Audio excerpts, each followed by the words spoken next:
This meeting of the Oak Park City Council is called to order. Please stand for the Pledge of Allegiance. I pledge allegiance to the flag of the United States of America and to the republic for which it stands, one nation, under God, indivisible, with liberty and justice for all.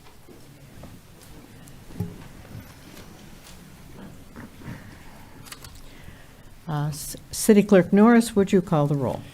Mayor McClellan. Here. Mayor Pro Tem Edgar. Here. Councilmember Radner. Here. Councilmember Whitehead. Councilmember Crawford. Here. We have a quorum. Is there a motion to approve the agenda? So moved. Second. Thank you. All in favor, please say aye. Aye. Any opposed? Motion carried. Consent agenda, item 5. The following routine items are presented for approval without discussion as a single agenda item. Should any member wish to discuss or disapprove of any item, it must be dropped from the blanket motion of approval and considered separately. A, regular city council meeting minutes for January 20th, 2026. B, special minutes for the same date. C, recycling commission meeting minutes for January 15th. D, payment of an MDOT invoice for 2025 9-mile construction project from Clover Lawn to Greenfield Road, M771, for the total amount of $244,082.28. E, second quarter fiscal year 2025-26 investment report. F, budget to actual report for period ending 12/31/25. G, payment of invoices from OHM Advisors for engineering consulting services for the total amount of $4,227. Finally, H, new and renewal of licenses for February 2nd, 2026. Is there a motion to approve the consent agenda? So moved. Second. Thank you. All in favor, please say aye. Aye. Any opposed? Motion carried. We have an elected official. We have State Rep Regina Weiss to update us on what's doing in Lansing. For those of you who don't know, Regina Weiss used to be on our city council, so welcome back home. I know to push the button. Good evening, everyone, and it's wonderful, I will say also, to see a great turnout at city council meeting. This is a much larger turnout than we typically see on council, so excited that there's a lot of people here to speak during public comment. I did want to come and just give an update about some of the things that are happening in Lansing. First and foremost, for those who don't know, I know our city officials are very familiar with this issue, but some of the public may not be. Back in December, the Michigan House Appropriations Committee had a vote to claw back $645 million in an already approved funding that had been approved by both chambers and the governor for the previous fiscal year for projects across the state, infrastructure projects across the state, many of which are already in process, some of which they already have even been completed. They were able to do this using this very rarely used rule that is likely unconstitutional and being challenged on its constitutional merit as such.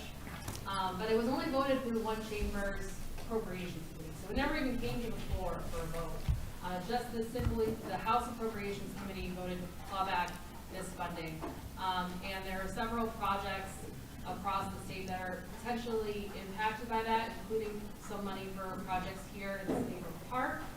We are sitting right next to the event hall that is currently in progress. There was $1 million appropriations that we secured to help pay for that event hall. And we don't know as of this moment whether or not some or all of that funding could be impacted by that vote. We're still waiting on a list of projects from the state budget office. What they have said, I believe it's for legal reasons, but they're refusing to give the list of projects that are impacted. They've given us a list of projects that have, the vote has technically been taken to rescind the funding. However, they have said about 70% of that funding is considered to be encumbered, meaning that the funding for those projects you can't claw back. But we don't know which ones, we don't know how much, And so we're still waiting to hear back. There is a court case that is going on about that. The Attorney General put out an opinion that the law that was cited to do this vote initially was unconstitutional. The House Speaker countered and sued the Attorney General, and so there's a lawsuit that is now currently playing through the courts, but there has been a stay on the funding going out because of that lawsuit.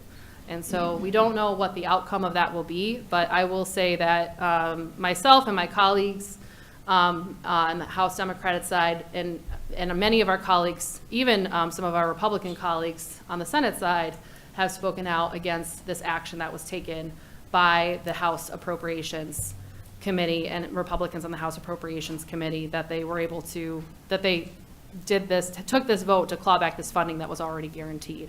We are continuing to constantly monitor and get as much information as we can and share with our local governments and partners as we receive it from the State Budget Office. I do hope that the funding that has been promised for the City of Oak Park will be delivered, and I am very disappointed and very upset that we can't say that with confidence at this point because of actions that was taken by the House Appropriations Committee. But I just wanted to make sure that folks knew that that was happening. And I wanted to thank our city manager and the rest of council for being very responsive on this issue and helping to do everything on their part to try to push for that funding to be restored. Additionally, wanted to just share some things that are happening. Another priority that has been laid out, which I think is something that a lot of people in this room hopefully would find exciting, is the possibility of doing some things to reduce property tax burden on folks in the state. And there, as I'm sure everyone in this room can imagine, there are responsible ways to do that and there are irresponsible ways to do that. The speaker has said that he's going to be putting forward a plan. We're hearing that might be coming out this week. I myself have been meeting with stakeholders across the state since November on trying to come up with a plan to help reduce property tax burden for folks who really need the help, but also do it in a responsible way that doesn't bankrupt local communities, police, fire, school districts. And so we are working on that, and we'll be rolling that out within the next few weeks with a lot of partners who've been helping us with that. There may, though, we're hearing that the House Republicans plan may be coming out this week, so be on the lookout for that, because what we've heard, again, is it's more of the same of cutting funding and not restoring funding, and really worried about what the implications of that could be for, again, our local governments, police, fire, school districts. Did also want to make sure people know that we have community conversations where we give updates about these sorts of things and other things that are happening in Lansing. Actually, thank you to people who are in this room who just came to our one that just happened right before this council meeting at the library. We have another one coming up if you missed it next month on March 3rd at 6 o'clock at the Royal Oak Township Library. So again, next Thursday, 6 o'clock at the Royal Oak Township Library. If you missed this one, we hope you can join us for that one. And also to see a list of our upcoming community conversations. We're also working on planning a Know Your Rights town hall. I know there are a lot of folks here tonight to speak about concerns around ICE in our communities. We are working on a Know Your Rights town hall that will likely be happening later this month or early in March. So be on the lookout for that. And you can, if you go to my website, which is very easy to remember, it's just repweiss.com, repweiss.com. We post all of our upcoming community conversations and town halls, so you can go on there and see when that date gets scheduled. We're also on social media, and you can follow us there as well. And I, again, just want to thank the community for coming out tonight, and I want to thank especially our council, our mayor, and city government for all the work that you do for the citizens here in Oak Park. And I'm happy to answer any questions if you have them. Are there questions for the state rep? We appreciate your time and coming out and supporting us. Thank you. Thank you. Thank you. Item 7 of the agenda is accounting reports. Approval for payment of an invoice submitted by our city prosecutor, Disick Faber Kaplan, for legal services in the total amount of $6,500.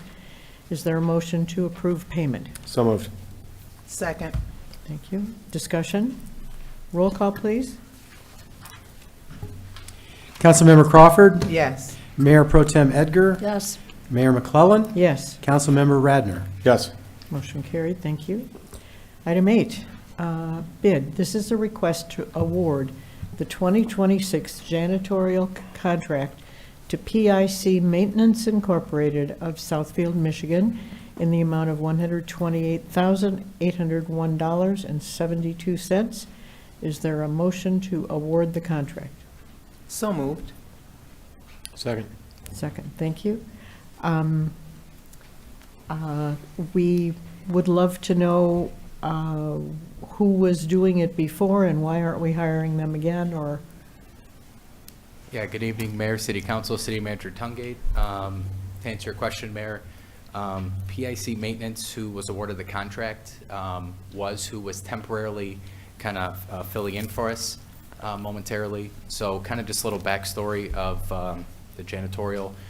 We used VHM, was our previous janitorial bid who was awarded, and unfortunately, they, I guess for a lack of a better term, ghosted us. They started showing up, and city staff for about a week and a half was left scrambling, doing some duties.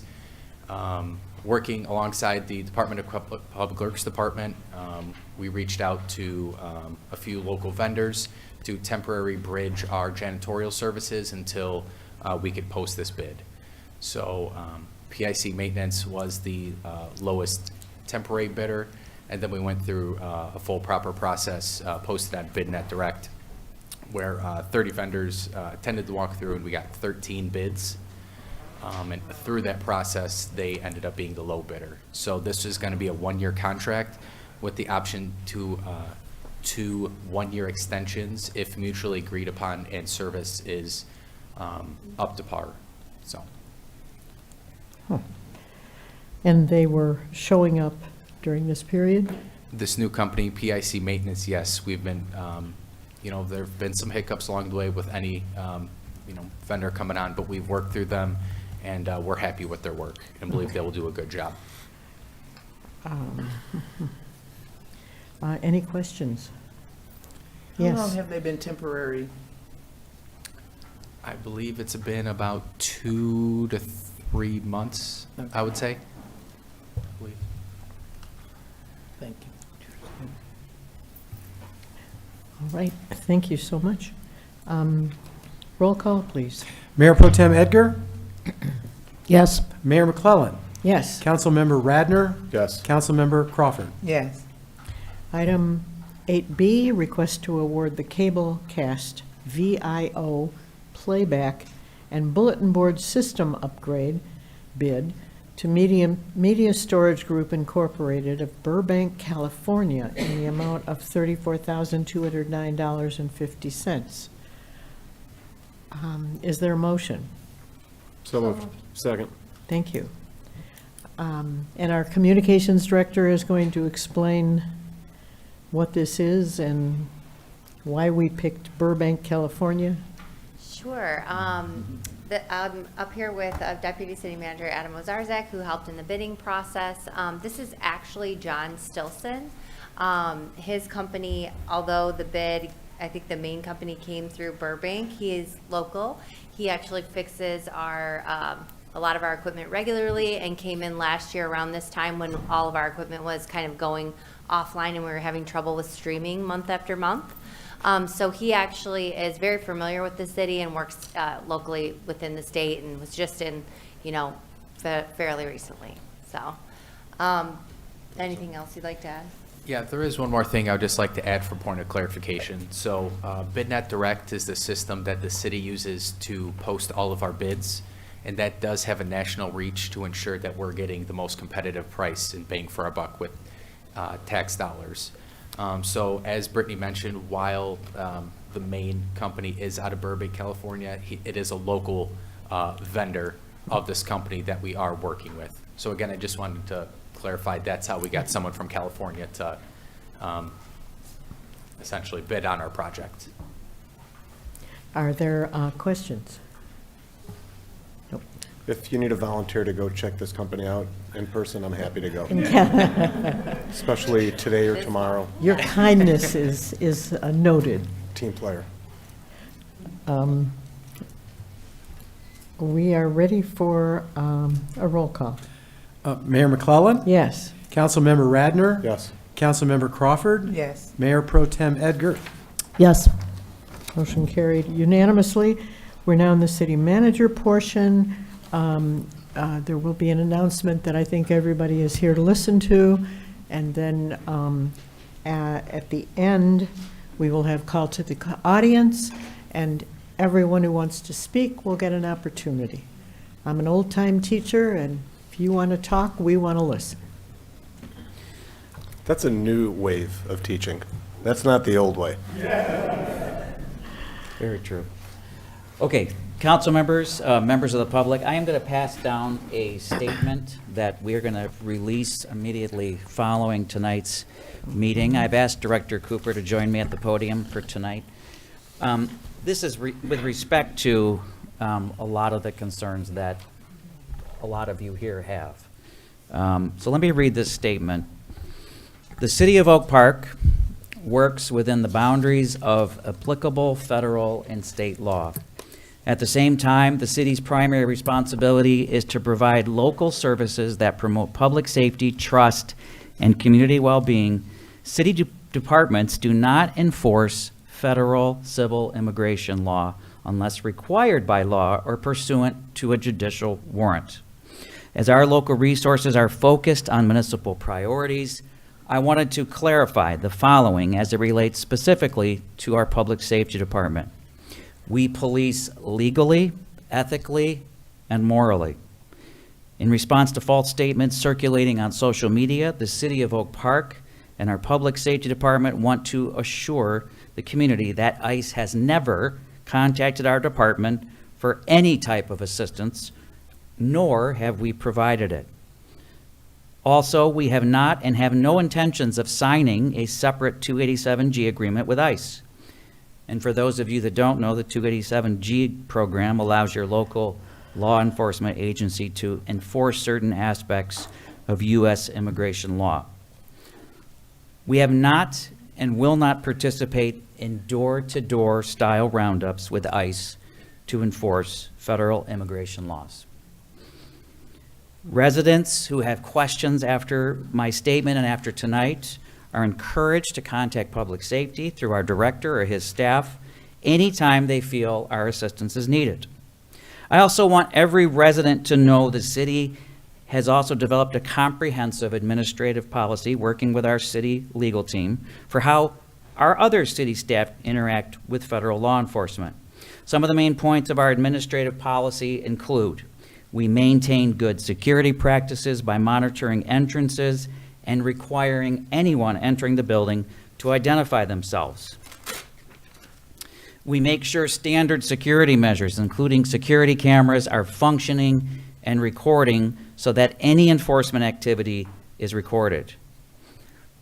We treat ICE agents as you would any member of the public and do not let them into non-public areas without a valid judicial warrant. And that is not just an ICE administrative warrant. We need a valid judicial warrant. We continue to follow privacy protections in the same manner that such protections would be followed during the normal course and scope of city operations, and do not provide anyone, including ICE, with personal information that is protected by law. We emphasize to our employees the difference between a valid judge-signed warrant and an administrative warrant, and instruct employees to immediately contact the city manager's office, who will in turn authorize assignment to our city attorney to review any warrant presented. Lastly, and I want to turn it over to Director Cooper to make a few comments as well, but lastly, Oak Park is strongest when all of our residents feel safe engaging with their local government. The city will continue to uphold the law and prioritize the well-being of our community. We remain committed to serving every resident with professionalism, respect, and integrity. Director Cooper.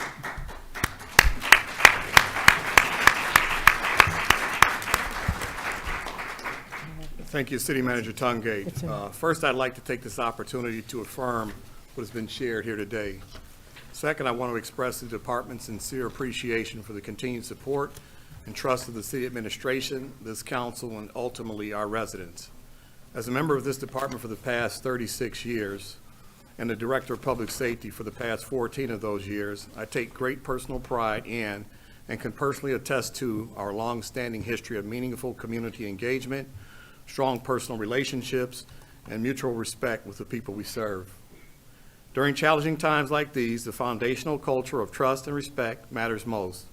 We will continue to prioritize public safety, trust, and community well-being for every resident and visitor in Oak Park to the best of our ability. It is both an honor and a privilege to serve this great community, and we continue our pledge to never take this duty and responsibility for granted. So thank you.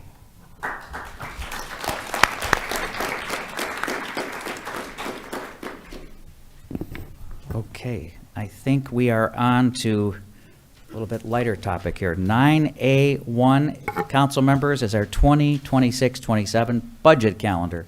We have our finance director, Sandra Crawford, here. Council members, and I believe a copy of the proposed budget calendar has been provided to you at your seats, right? We're going to be starting Monday, going through Friday again?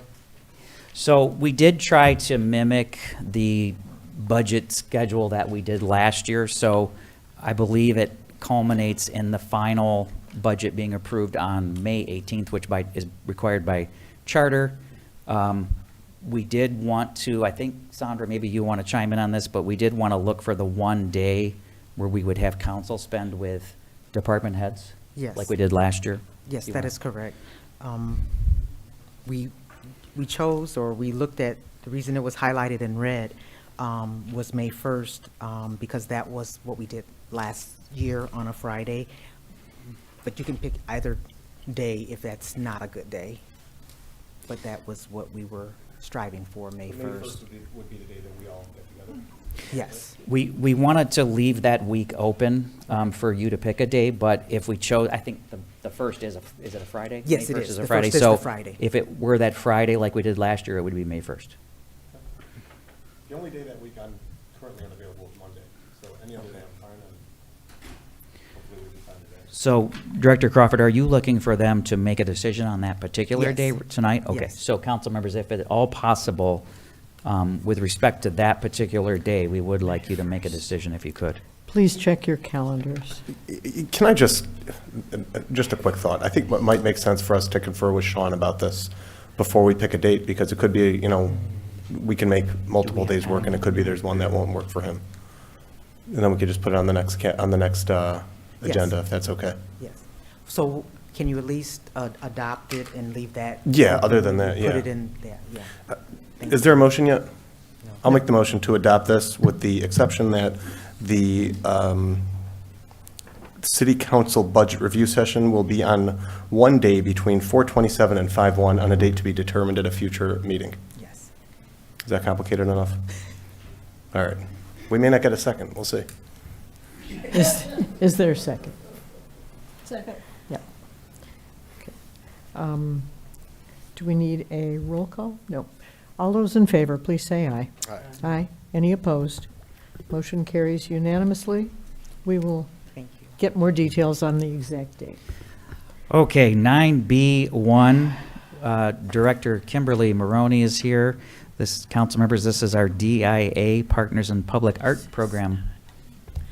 Good evening, Mayor Pro Tem, and City Council members. Back in October of 2024, City Council passed a resolution to apply for a DIA Partners in Public Art Program to do a mural on one of our properties. At that time, the resolution stated it was either going to be the event hub or the 11-mile social district wall. We did decide internally that we were going to do the event hub wall as the final selection, and we have been selected to put a mural there in spring of 2026. So we need to update the resolution to reflect that the final location will be the event hub, and that's the resolution before you this evening. So it is a resolution in support of an application to the DIA Partners in Public Art Program to provide a mural for the event hub. Correct. Is there a motion? So moved. Second. Thank you. Discussion? Yeah, I have a question. Yes, Mayor Pro Tem. Is the DIA supplying the mural, or are we going to put this out for bid?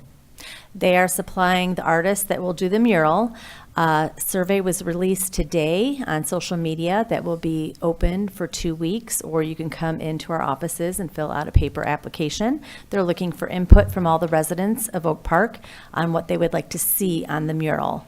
That information will then be given to the artist that's selected by the DIA, and they'll come up with a few renderings that we will select, the final actual mural.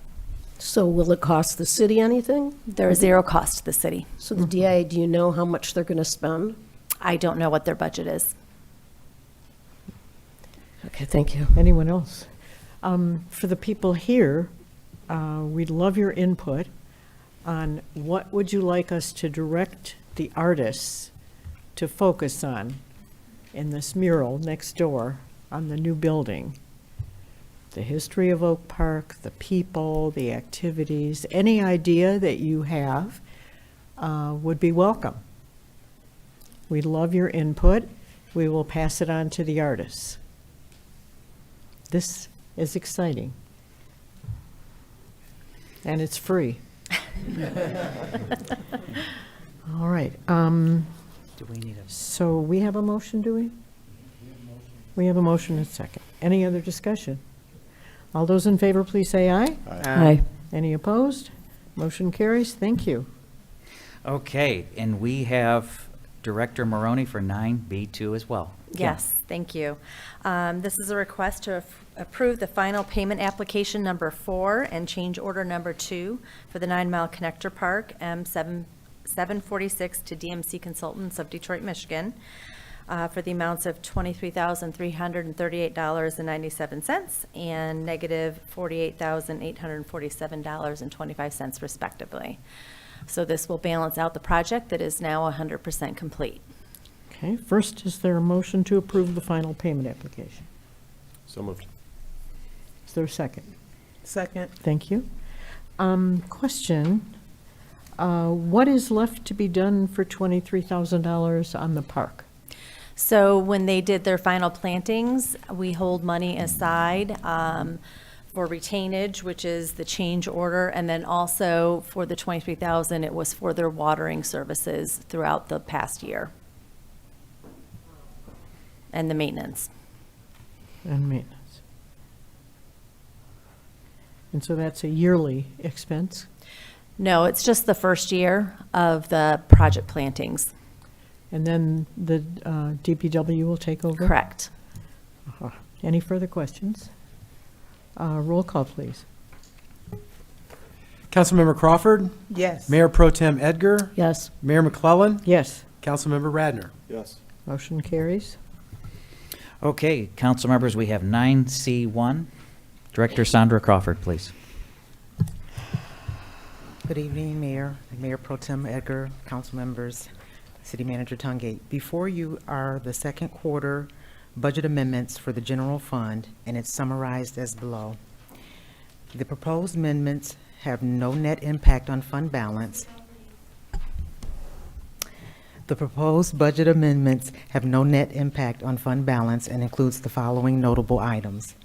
Increase in property tax revenue represents the difference between the original budgeted estimates and the actual anticipated revenues that were billed in July.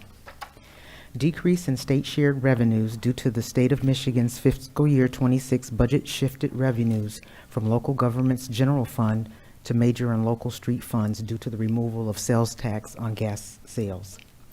An increase in interest income per returns to date, an increase in state grant revenue for 2 new grants allocated to replace the lost revenue from other state legislations.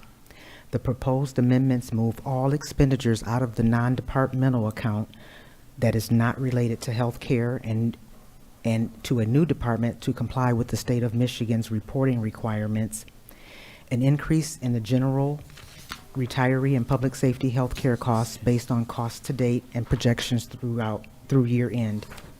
For the special revenue funds, an increase in the park and recreation and the rubbish collection funds property tax revenues were based on the anticipated year-to-date numbers to help offset the additional costs for both funds.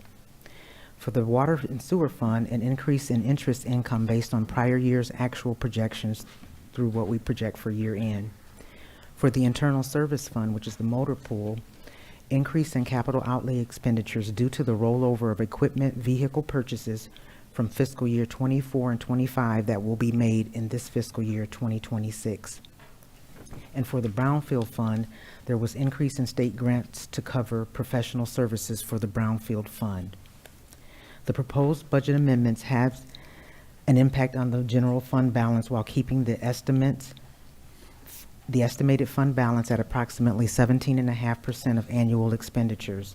The amendments to all other funds keep the fund balance at targeted ranges and are done in compliance with the state of Michigan requirements and guidelines.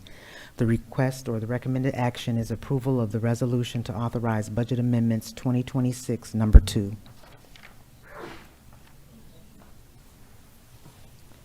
Thank you. Okay, so we need a motion. Motion to authorize this budget amendment. So moved. Is there a second? Thank you. Mayor Pro Tem is the second. Any discussion or questions? Okay, do we need a roll call? Yes. Yeah. Mayor Pro Tem Edgar, Yes. Mayor McClellan, Yes. Councilmember Radner, Yes. Councilmember Crawford. Yes. Thank you. Thank you, Sandra. Motion carried, thank you. Okay, council members, I have one more thing, not on the agenda, but I do want to bring to your attention, actually something Representative Weiss had mentioned, and I just also want to take this opportunity to thank her for, she and I are talking constantly about all of this. I just received my 20 years letter from the ICMA, and in 20 years doing this, I have never, ever experienced what the Speaker of the House just did in terms of trying to claw back funds that we were already appropriated. And it's not limited to the event hub. It's also expanded into our street money and some of our water and sewer funds. So to say that I'm speaking solely here as the city manager, but to say that I'm disappointed would be a tremendous understatement. And council members, if this does proceed, we'll see what the courts decide, but if it does proceed, council members, I do intend on coming back to you and filing a lawsuit, asking to file a lawsuit against the state of Michigan to recover the monies that we were already appropriated. And here's an example of where Oak Park, we are so diligent that probably unlike a lot of the communities that are going to be harmed by this, we had already started our projects. In fact, the street project is about 80 to 90% completed. The event hub is probably 60% completed at this point. I've never experienced something where a legislator would try to claw back monies, our monies, that were already awarded like this and we're mid-project on. So very disappointing. And council members, if and when the time comes, I'll come back to you with permission to file a suit against the state of Michigan. We're with you. This concludes the events on the agenda, and we are at call to the audience. Mayor Pro Tem, would you please? Here. Whoops, wait. This one.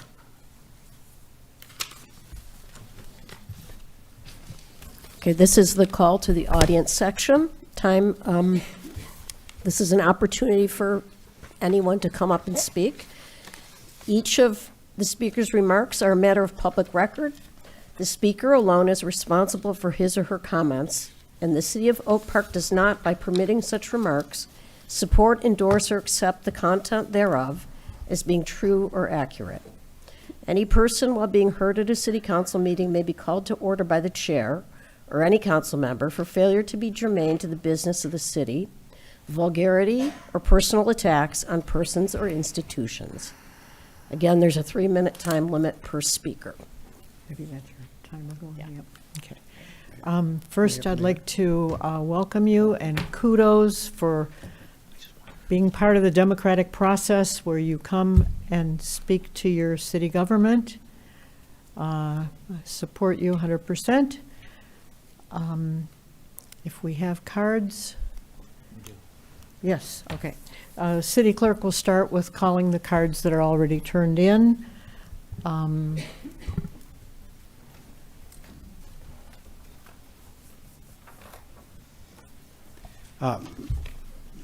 Mayor, we have Kenneth Sherman first.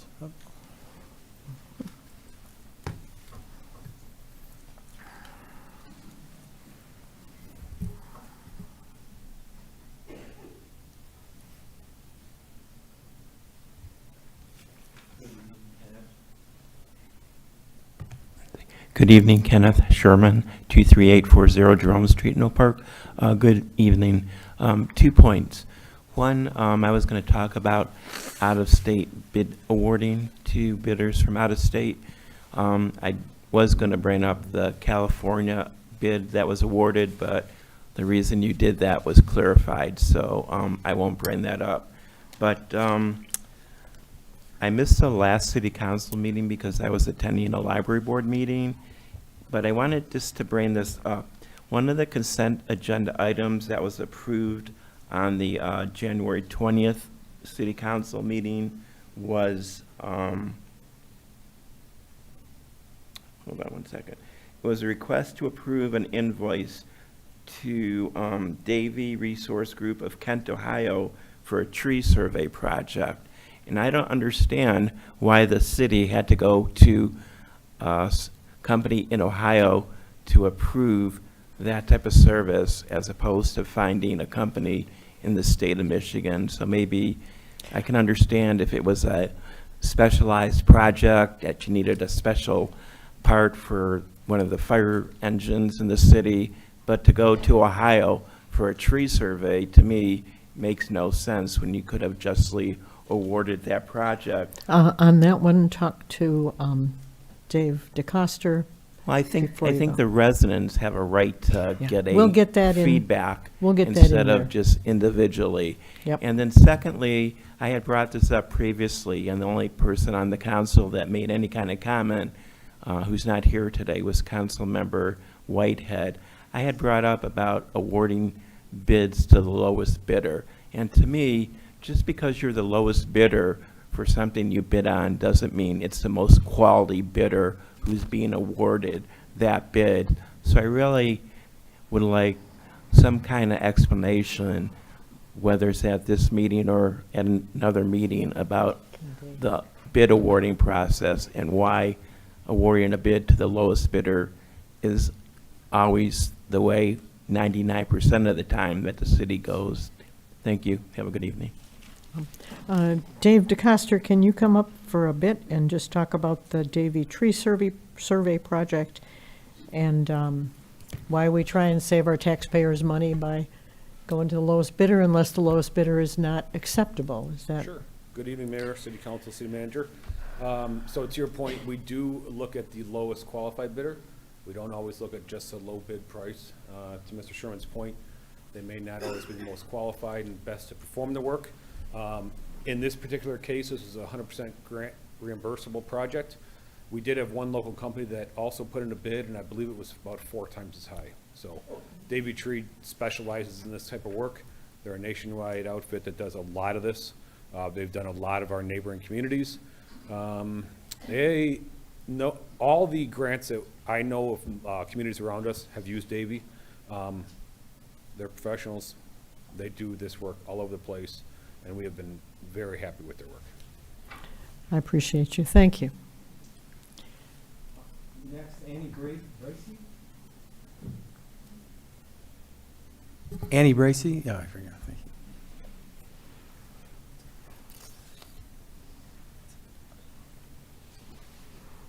you. Good evening, everyone. Hi, welcome. Hi, thank you. My name's Annie Bracey. Holler a little louder. My name's Annie Bracey. I live at 21760 Kenosha Street. And there's a big tree in front of my house. And I'm really concerned about the passerby and the kids passing by. The limbs are always falling out this tree. I called the city. They sent someone out, and he said the tree was okay, but I live there. The tree is dead. The tree needs to come down. Thank you. We will take another look at that tree. Thank you. for coming.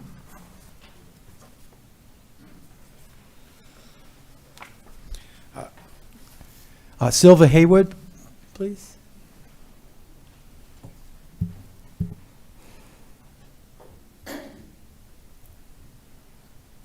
Good afternoon, everyone. My concern is, I know Oak Park is in love with all these trees. I understand that. And trees are beautiful because it consists of oxygen. You know, I get that. But just to reiterate what Ms. Bracy just said, she lived right next door to me, okay? And the tree is so big, the tree looks like it's about 100 years old, okay? The tree is dead. And I am very concerned that that tree maybe, I mean, it needs to be disintegrated, cut down, and get rid of, because it's no longer, it's productive, you know? And because not too long ago, I think we had very high wind that night. And the tree, the limbs and everything, it was more limbs in my driveway than it was left on the tree trunk. You know, so I'm just, someone really need to come and check that out, because it needs to be cut down. We have that address, thank It you. really does. Okay, one more thing. I would like to commend the road commissioner that did 9 miles. They did a very good job. I'm very pleased with that. And I hope they continue on to keep up the good work. Thank you. So We're that's all I proud of have to that. say. It's nice to be proud of your city.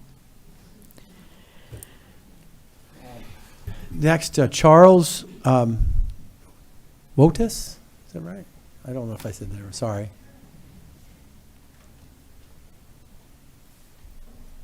Sorry, Charles. You're okay. It's a Polish name. It's Wojtas, so you wouldn't have gotten it anyway. It's all good.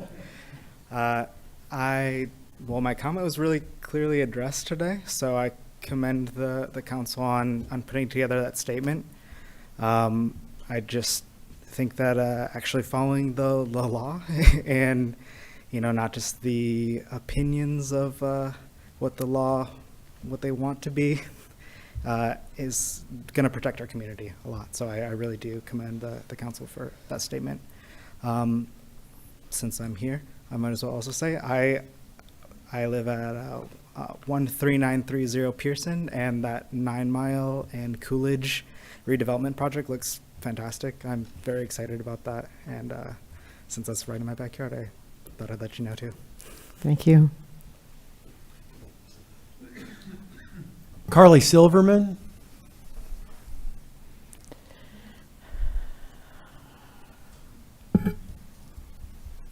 Good evening. My name is Carly Silverman. I'm an Oak Park resident. I had a lot of words written down, but you addressed a lot of my concerns tonight. I guess I want to encourage our city officials and the Public Safety Department to also protect our First Amendment rights should it come to that. I think we've seen a lot of horrifying videos in Minneapolis and Chicago and across the country, and I think we've learned that there's really no community that is off limits. And so I want to encourage the city to continue to be transparent and supportive of its residents that want to protect the dignity and safety of our community. Thank you. Hope Ellis.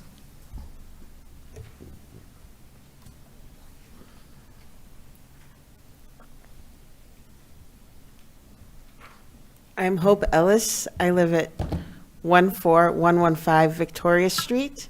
I also go by Tikva.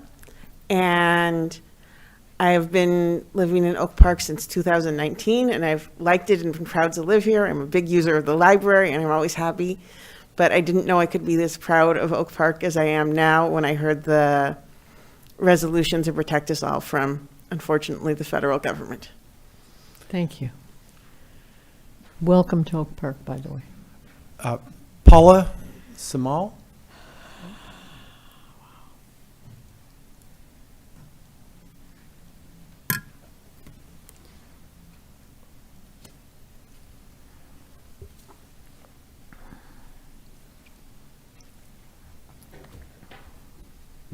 All right. Hi, Paula Samal, 23520 Republic. I've been living here in Oak Park for almost a quarter of a century.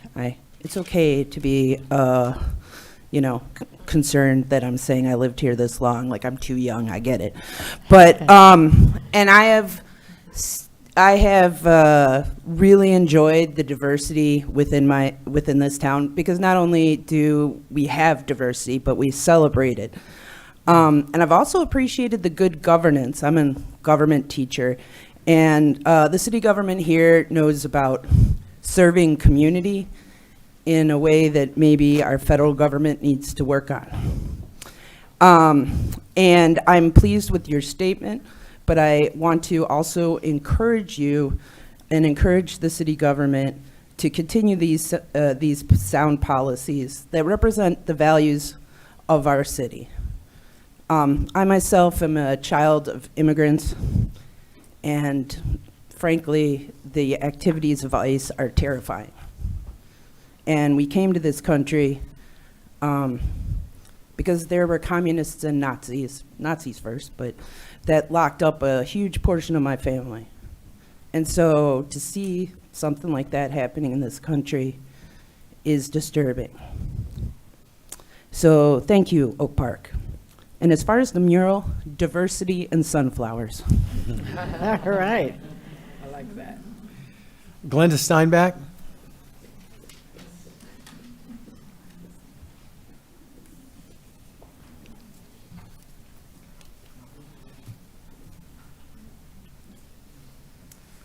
Good evening, Mayor, City Manager, council members, friends, neighbors. I had prepared a lovely speech for you, and I can't say how pleased I am that I was preempted by the statement that was made by our city manager. Thank you for that. I only have a couple of bullet points that were not addressed or that I would just like further clarification on. I'd like to understand that our schools and our courthouses are protected and designated safe places in our community. The other thing that I'd like to see is zoning ordinances that would prevent the opening of detention centers in our city. The which center? Zoning ordinance to prevent detention centers from being opened in our community. I've lived here since 1983. I have been very proud to raise my children here. My grandchildren come and play in this community. I love it so much because it is a wonderful and warm, diverse community. So a lot of my anxieties have been relieved by, what I heard here tonight. So I'm really happy about that. So I came here to ask you to not just talk the talk, walk the walk, and I think you did that today. So thank you.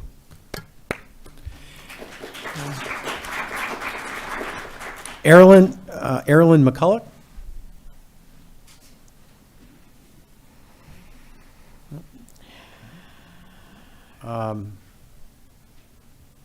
Mary Ann? You're going to have to say your last name. Perot, okay, thank you.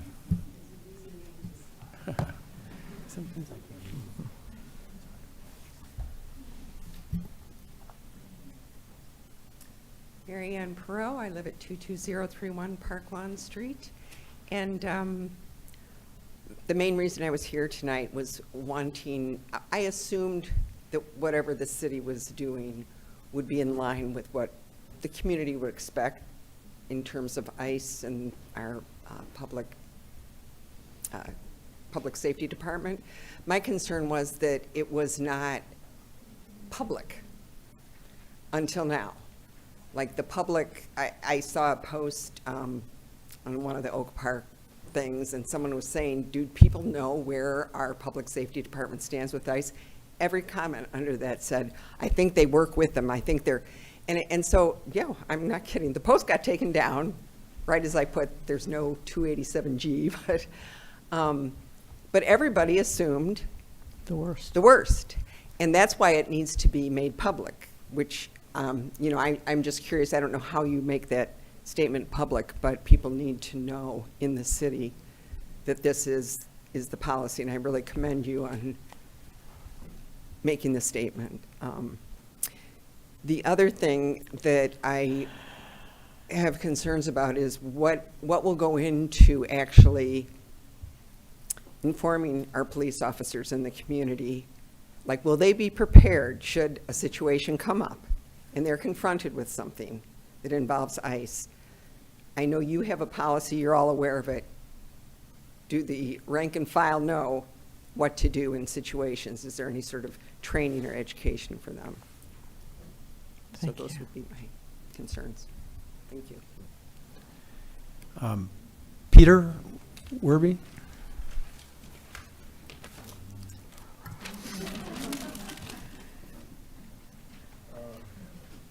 I can only thank you, too, for that statement, and I would echo what Mary Ann said, the importance of making it public, and I would like to know the process. Maybe the mayor's statement would be a good place because, as you said, City Manager Tungate, there's a lot of going on in the internet on our East Oak Park Neighborhood Association Facebook page that is filled with misinformation. So I think it would, I mean, the way you heard people here express the sense of pride in that statement, I think that would be felt throughout the community. The only other thing I could suggest is perhaps legislation for the city. The state of Michigan, the Senate, is examining bills right now that would forbid masked police officers in the way that ICE has, that they are forbidden to enter sensitive areas like schools, women's shelters, and the like. And what was, there's a second part of it, but there's 85 bills that have been introduced to state legislatures across the United States. So Oak Park is right in that process, and thank you so much. All right. Batya?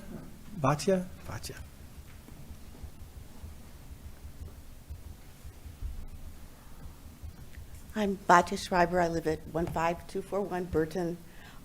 Like most of the people that turned out tonight, I had one main concern, and that is the possibility that ICE may come to our community and terrorize our residents. And I'm glad to hear that we have a policy in place not to cooperate with ICE. I'm wondering, the city attorney's here, if there is a possibility of putting regulations in place in terms of foreign or outside military organizations coming in. Can we force them to not have masks?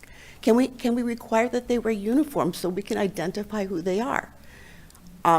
They should have their badge numbers emblazoned on the front and the back of their uniforms so that if they're bad actors, we can know who they are. And because if I would look out on my front lawn today and see people out there with masks and guns, I don't know, are they terrorists? Is it a criminal gang, or is it ICE? So these are concerns I have. You have addressed a lot of what I was worried about. I'm glad to hear we're on the right side of this, but I do hope there's more that we can do to try to protect our residents. Many of the people who live here are immigrants. Some of them come from repressive governments only to come here and find that here we are doing the very same thing in our country. So please keep up the good work, and maybe we can take it a little further too. Thank you. Debbie Stoller?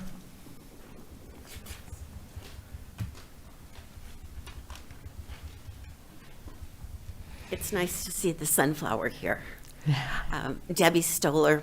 I live at 14115 Victoria Street.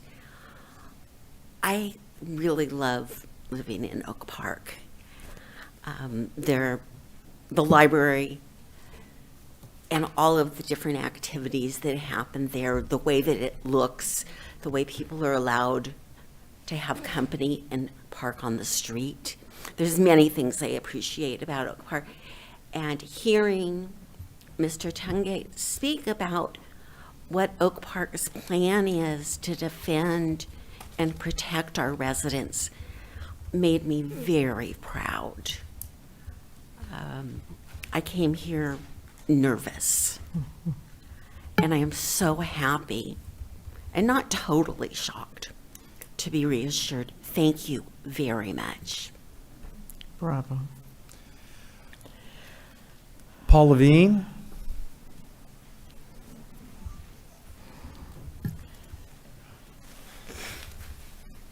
Good evening. Paul Levine, 14094 Ludlow.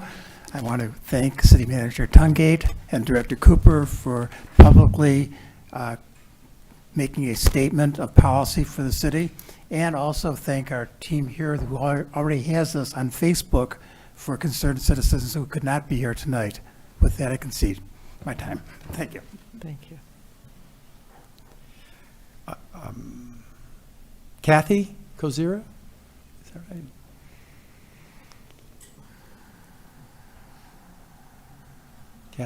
Kathy here? Okay. Crystal Bailey?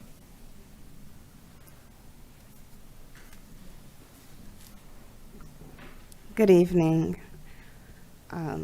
council, city manager, mayor, community. I am Crystal Bailey and I am a resident of Oak Park. I want to begin by acknowledging and thanking City Manager and Deputy Cooper for publicly stating that Oak Park will not support or cooperate with ICE. That statement matters and I appreciate it. More so, I've been in Oak Park, not more so, but I've been a resident of Oak Park since 1998, and I'm an alumni from Oak Park High School. I'm a former Oak Park school board member, and I purchased a home. I've been in Oak Park since 98, but I purchased a home in 2019, and my property taxes uncapped, and my mortgage increased. And I heard property taxes mentioned today, and money coming back from the state to get the event hub done. And I heard you say, City Manager, that you would fight for us and that even if you would get a lawsuit for us at the state level. But in the meantime, where is that money going to come from? And are we going to come back to the community and ask the community for more money to get this completed? Thank you. Carla Wallace? I'm not going to speak at this time because City Manager and Deputy already spoke to the issue that I'm here for today. I'm glad to hear that we are or will not be cooperating. And then again, if, like it was said here, that it needs to be put out to the community on a larger scale so that the people that did come out today can feel safe or ensure that the communities and residents' best interests are at heart. Lori Lisi?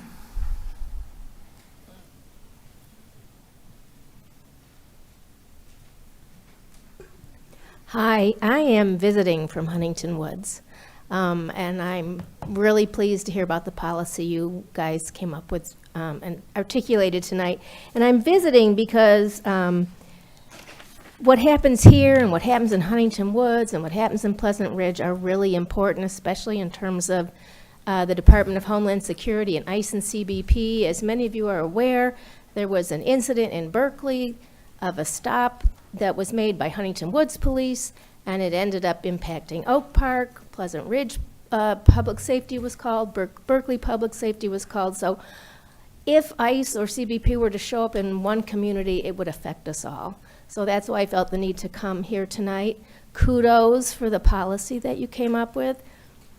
I guess my only additional comment would be to echo some of the comments made here, that I would encourage Oak Park Department of Public Safety to think through and make sure to train officers on the implementation of this policy. I have been exploring what happened in that November 17th stop in Huntington Woods, and I think often officers may not intend to cooperate beyond what is required by the law, but when push comes to shove and you're on the street, it's hard to know. So, for example, what would happen if Oak Park Department of Public Safety received a call from CBP saying they had a judicial warrant signed by a judge? Would that be checked? Because I know that, I believe in Huntington Woods, they were told one thing by CBP. I'm not sure it was ever actually verified. How would Oak Park Department of Public Safety handle a traffic stop of someone without ID who did not speak English? Would that lead them to think they should call Department of Homeland Security? What will Oak Park do if there is an ICE raid at a business in Oak Park? I think these things need to be thought about ahead of time so that officers and the police department are prepared. The policy is great, but I think you need to think about how it would actually be implemented.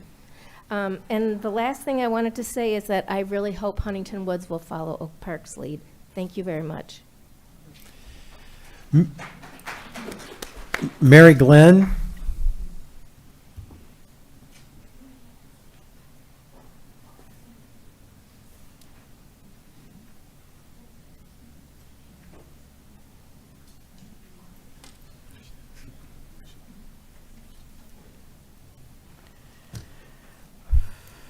The one that just spoke, she brought up what I was going to bring up. Because they just raided Amazon today in Hazel Park. They're in Pontiac. They were last week in Hamtramck, Southwest Detroit, Ann Arbor. So that's what my question was.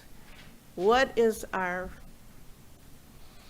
goal, not goal, but what is our plan if a business gets raided? What do I do if my neighbor across the street who's Hispanic, somebody charges in their house? What do, you know, does Oak Park have any resources for us to call, or like, what do we do? What do we do? Officers? I know we can't interfere. I know we can take pictures, but is there, like, does the city have any resources? Like, can we call the city and say, this is happening? And you come out? We have an answer. Pardon? We have an answer for you. Okay. So I don't usually speak during public comment. I'm here to listen. So I want to say that first. But I do want to reiterate that if anyone in our community has those concerns that you've expressed just now, that they are welcome to call public safety and our officers. And you're welcome to speak with Director Cooper and Steve Arbonowski, our community resource officer in the back here after the meeting. But if you have any of those concerns, please call public safety and you'll get answers to those questions. Thank you. The last card I have is Don Jones. Last but not least. Donald Jones, 24660 West Hampton. I'd like to associate myself with Mary Glenn, Lori, Carla, Glenda, Marianne, and Peter's comments. And I want to thank the council for adjusting the agenda and providing the statement that addresses most of my concerns. I am afraid of ICE. When I see ICE, it's a public safety problem, and I call public safety. We have an extortionist, and that's a problem. So we still have a big issue where there's money that comes in to this city from the feds, from the state. We've seen it over and over again. They tell you go for the money. So it's going to be difficult. Now, I would encourage the public safety to include in professional development time at the Holocaust Museum, paid time at the Holocaust Museum. I have a friend who passed ICE inspection in August. In November, he failed inspection, and he is in detention in Baldwin, Michigan, since November. Up till today, he's had trouble getting food, a coat, socks.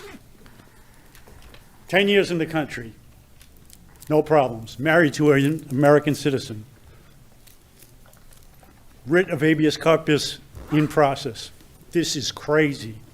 This is bullshit. We need to all talk to each other and work together to oppose ICE and the extortionists. On a lighter note, days are getting longer, and Labor Day is coming. We're 7 months. You will be getting a special permit request, and we will have an outstanding regional event in our new hub. So go to oakparklaborday.com, sign up. Thank you very much. Is that it? City Manager Tungate. Here again, don't normally speak during this time. I'm here to listen. I do want to make one additional comment. Our public safety officers have attended educational and training sessions at the Holocaust Museum. In fact, our public safety director sits on the board. I don't remember, it's a subcommittee of the board, but actively sits on that subcommittee to continue participation and obviously, drive education and understanding, of course, in our community. So I just wanted to acknowledge that. We didn't know that. Thank you. I would like to thank all of you who care passionately about your country for coming out in frigid temperatures in the middle of the night when you could be home in a nice warm house. Kudos to you for protecting democracy. We also have boards and commissions that we'd like you to participate on. So as long as we've got you here, consider that. Thank you and good night. Mayor Pro Tem Julie Edgar. Thank you, everybody, for coming out tonight. This is a big and very, very important issue. So I'm happy that the city did issue the statement. I believe, as Laura Lisi pointed out, that we should probably go a little further with this. I think we have to, we should tell residents what to do in practical situations if they see an ICE raid going on or somebody being harassed or beaten up, etc. But this is a start, and we are just one among many cities that are grappling with this issue. So thank you for coming out, and good night. Councilmember Solomon Radner. Thank you, Madam Mayor. I want to echo what everybody else has said so far, thanking you all for coming out and for caring about the process. Obviously, it's very important, and making sure that there's a council that's going to listen and hear what you have to say and listen to your concerns is obviously important, and it's part of the democratic process. There's a few points that I wanted to make in response to some of the concerns that were raised tonight.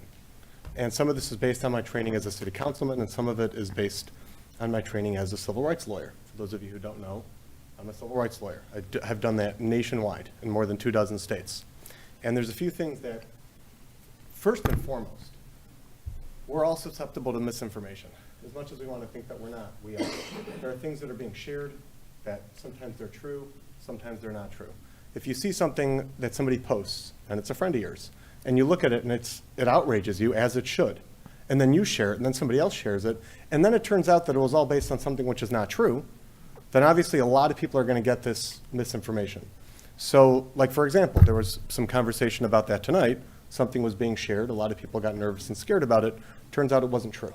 And that was what we were doing with ICE, or what we were not doing with ICE. Another very important thing that we have to understand is that we as a city cannot control ICE. We have absolutely no authority to control them, to regulate them, or to control anything that they do. If we tell them to wear masks and we pass an ordinance that says you have to identify yourself, they can take that ordinance and use it for toilet paper. They don't have to listen to us. It's called the Supremacy Clause.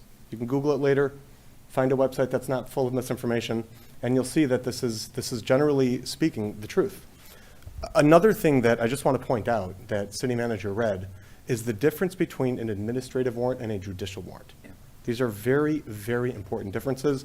Our law enforcement officers definitely know the difference.